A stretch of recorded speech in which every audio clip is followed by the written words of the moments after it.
Welcome to the Payoff pitch presented by D&L Window Tinting on Phantom Radio.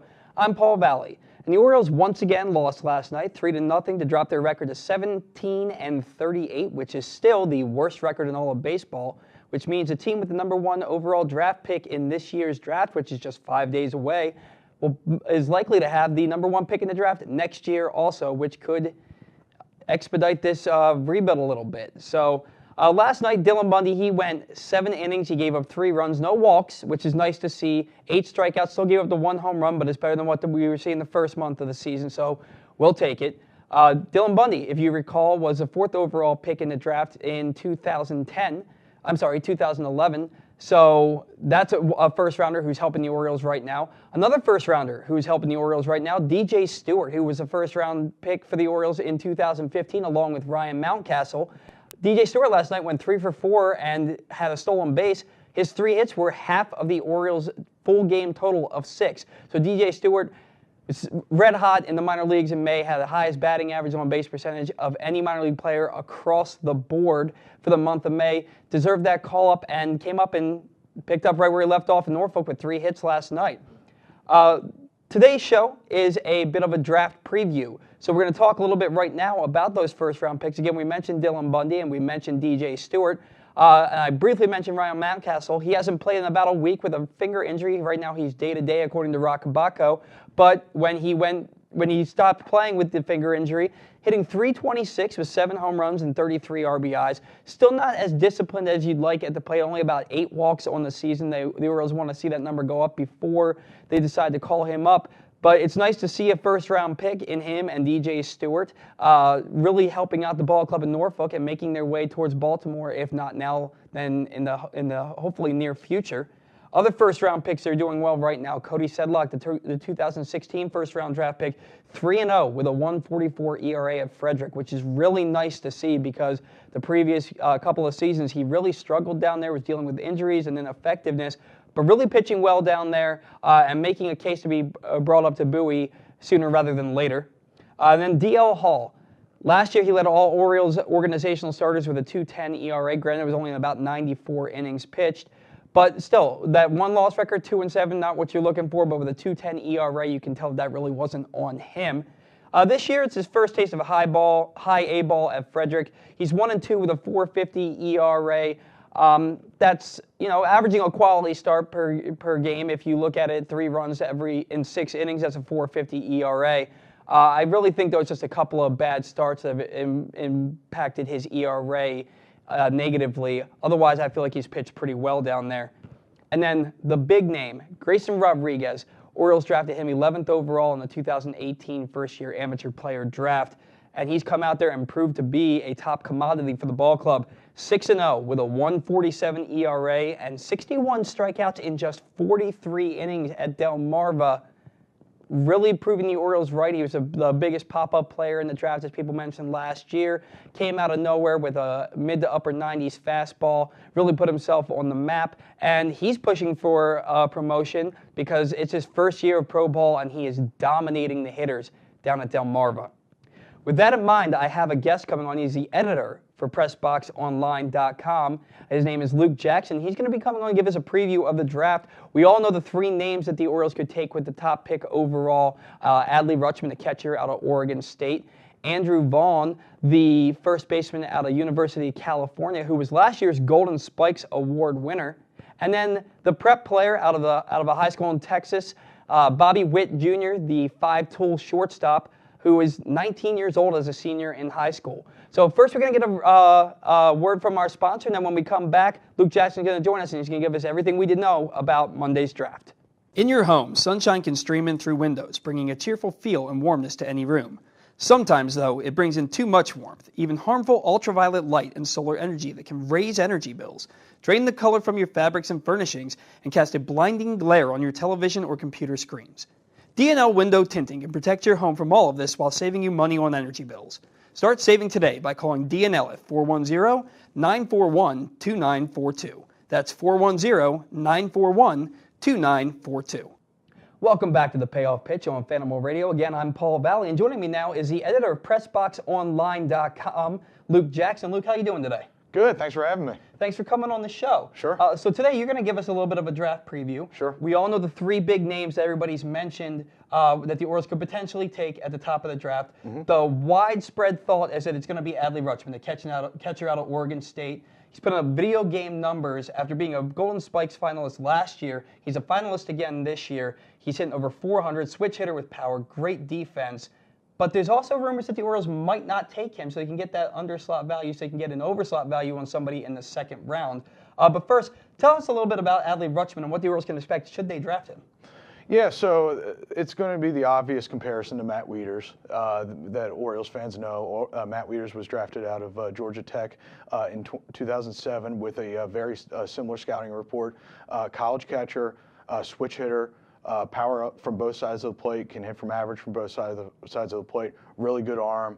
But Rutschman is considered a better defender, a better receiver, and he's considered a little better hitter from both sides of the plate. So Rutschman is considered the better prospect. Matt Wieters went 5th in the draft, and part of the reason he went 5th in the draft was because he was represented by Scott Boras. And obviously with Rutschman, there's not that distraction, so to speak. But Rutschman is the better prospect, and he's a very unique prospect in the sense that switch hitting catchers with power from both sides of the plate, who can for average from both sides of the plate, those guys don't come around.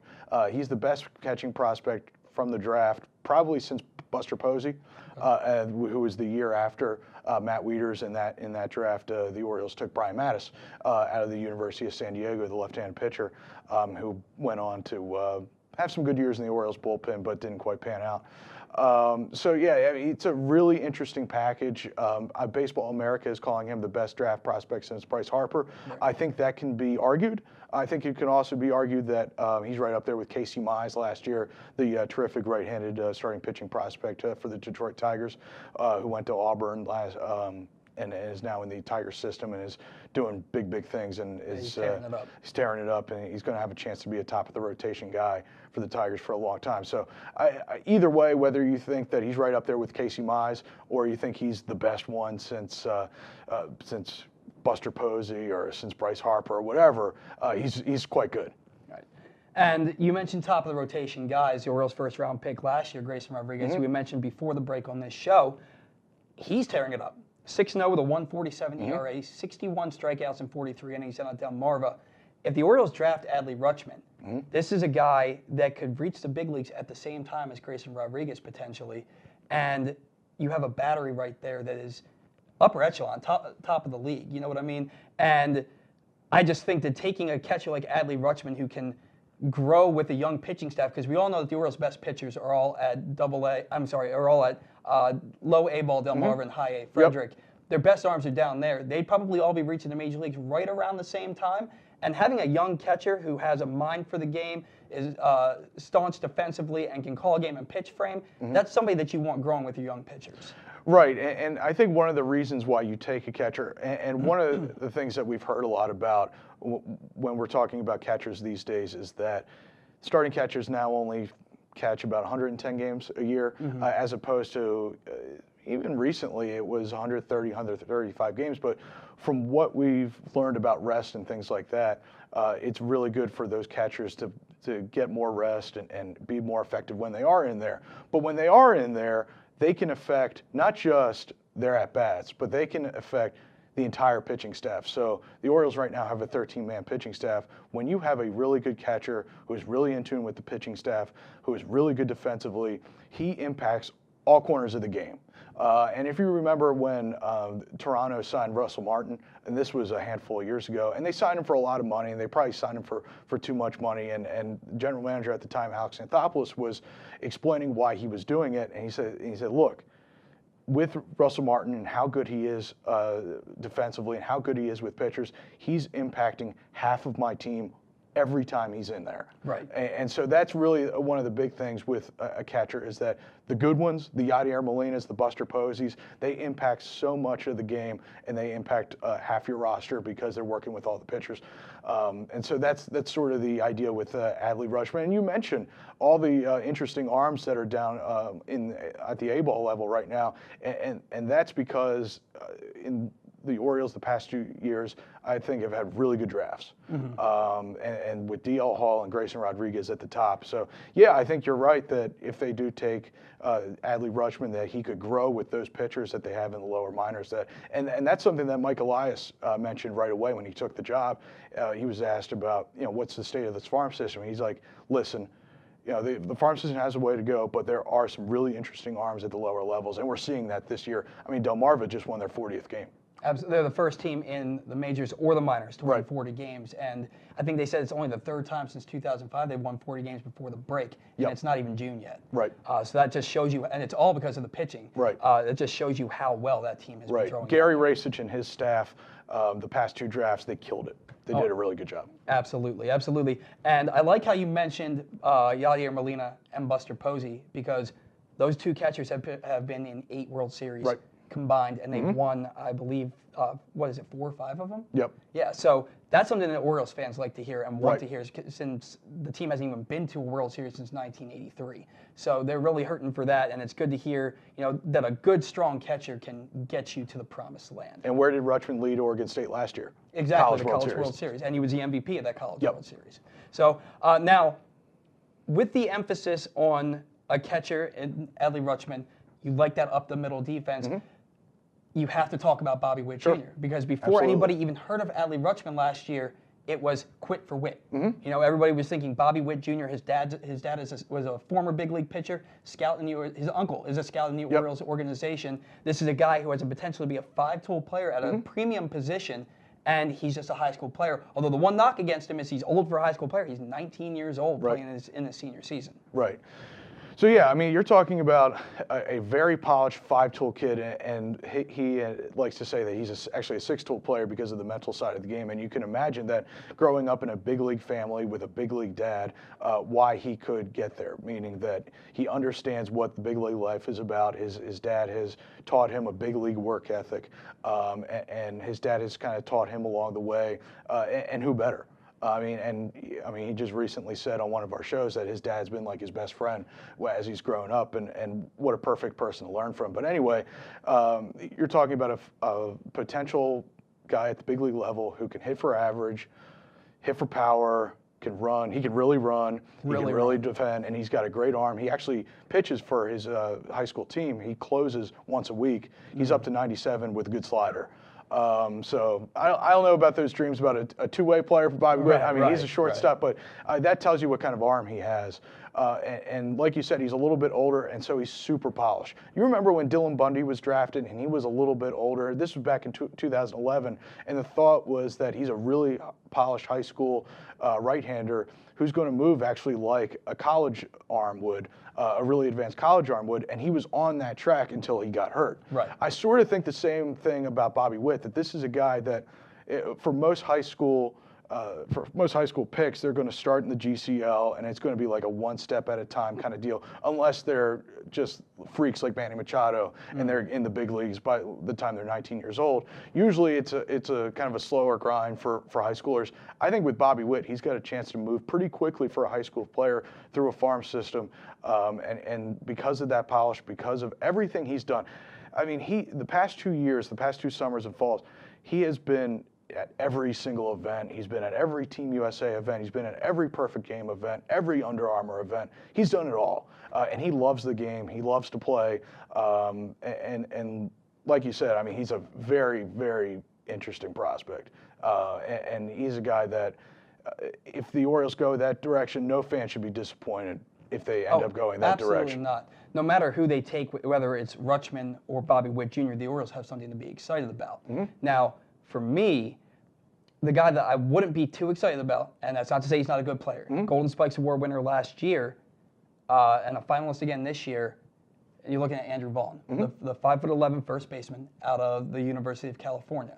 Now, this is a guy who is the most polished bat coming out of the draft, right? They're saying that he has the potential to start his first full pro season at AA. Yep. And his bat could be big league ready pretty quickly. Yep. The knock on him is that his defense is far behind his bat, and he's never going to move off first base. It's first base or bust for this guy.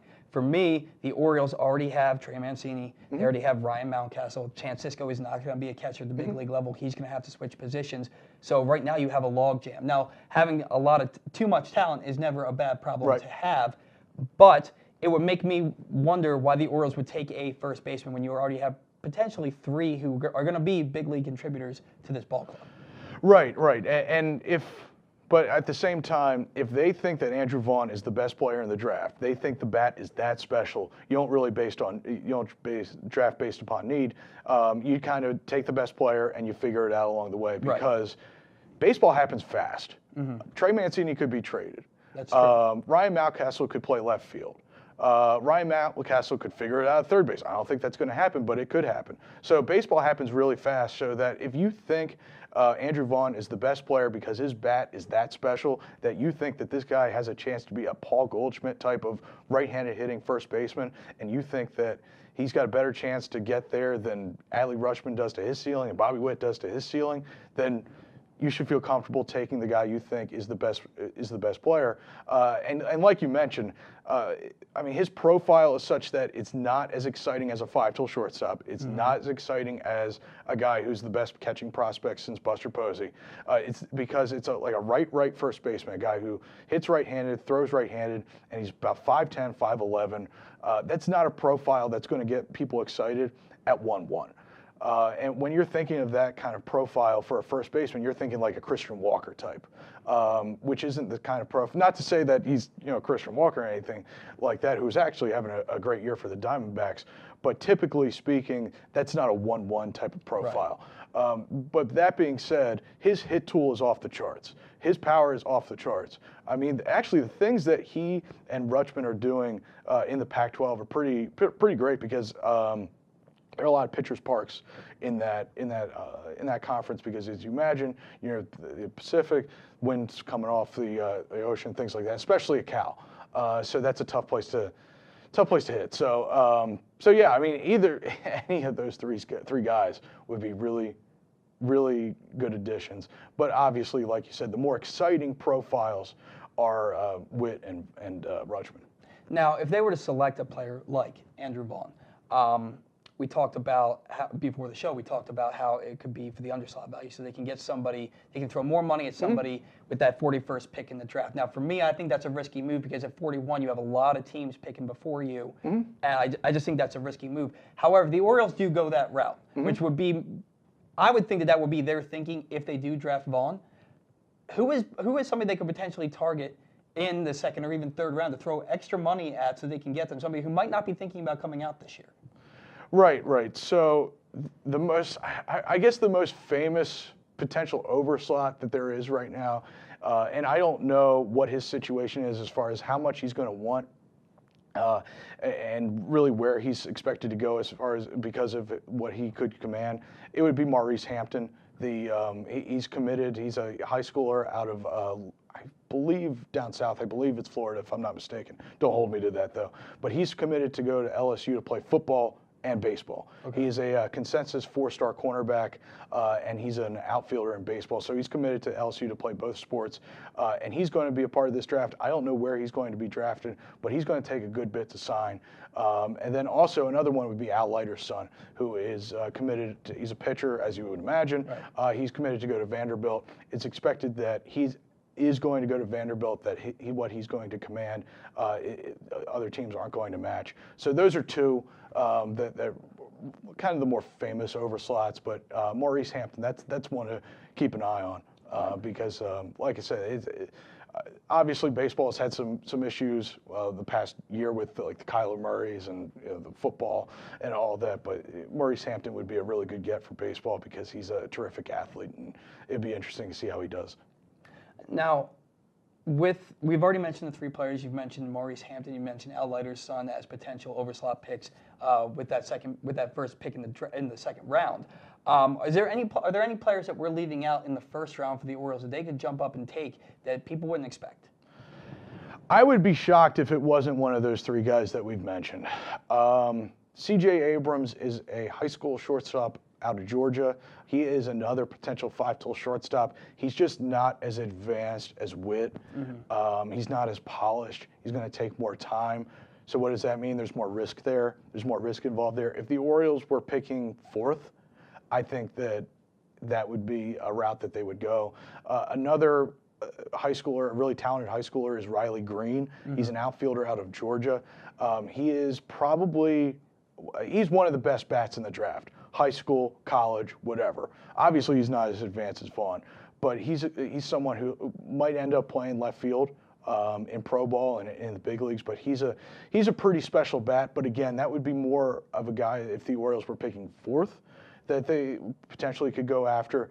So those are 2 other guys, and then another guy would be J.J. Bleday from an outfielder out at Vanderbilt who's having a monster year in the SEC. And anytime you have a monster year in the SEC, that's big time because that is the best baseball conference out there. So those 6 guys, the 3 guys that I just mentioned, and the 3 guys we were talking about before, Witt, Vaughn, and Rutschman. It's very likely that those 6 guys are going to be the top 6 guys drafted in some order on Monday. No pitchers in the top 8 or 9 really this year, which is kind of a fluke. Right. But there's just not much college pitching out there. Next year is a much, much better crop of college pitching, led possibly by this kid, Emerson Hancock out of Georgia. I read a little bit about him last week. He seems to be lighting it up right now for them. I think he's got, like a 109 ERA. Yep. Yeah, so he's kind of that Casey Mize sort of prospect. Gotcha. And the Orioles, like we said, they are, before you came on, worst record in baseball right now, 17-38. So they're marching towards the first pick in the draft next year too. There is an infielder, I believe his last name is Torkelson. Spencer Torkelson. Spencer Torkelson. Arizona State. Right. And he's actually a first baseman. And ironically enough, 2 of the big position player prospects out of the college crop next year, a first baseman, and there's actually another switch hitting catcher, Patrick Bailey out of NC State. So that's just kind of ironic how that worked out. So whoever the Orioles don't get this year, they can just go out and get. Exactly. There you go. That's the plan. I think that if the Orioles are going to go, you mentioned another shortstop. I can't remember the name that the Orioles might take, but probably won't with that first pick. Abrams. Right. I think though if the Orioles are going to go shortstop with the first pick, it's going to have to be Bobby Witt. First high schooler in history to be nominated for a Golden Spikes Award. He was a semifinalist. No, I didn't even know that was possible. Yeah, I didn't know it was possible either until I was looking at the list last night, and the last name on the list, Bobby Witt. I was like, he's in high school. Right. And he's the first one ever nominated for Golden Spikes Award. Just shows you the kind of talent this guy has. Right. So. Right. Well, that's going to do it for us here on the Payoff Pitch. Luke Jackson, thank you so much for joining us. Really great stuff today. Absolutely, it was a thrill. I think our audience is really going to enjoy watching this. Great draft primer for the draft 5 days away, coming up Monday, June 3rd. We could have Adley Rutschman or Bobby Witt Jr. or Andrew Vaughn as a Baltimore Orioles. So stay tuned. We'll talk all about it next week with Adam McInturf of 2080 Baseball. Until then, thanks again to Luke Jackson. I'm Paul Valley. This has been the Payoff Pitch by D&L Window Tinting on Fanimal Radio.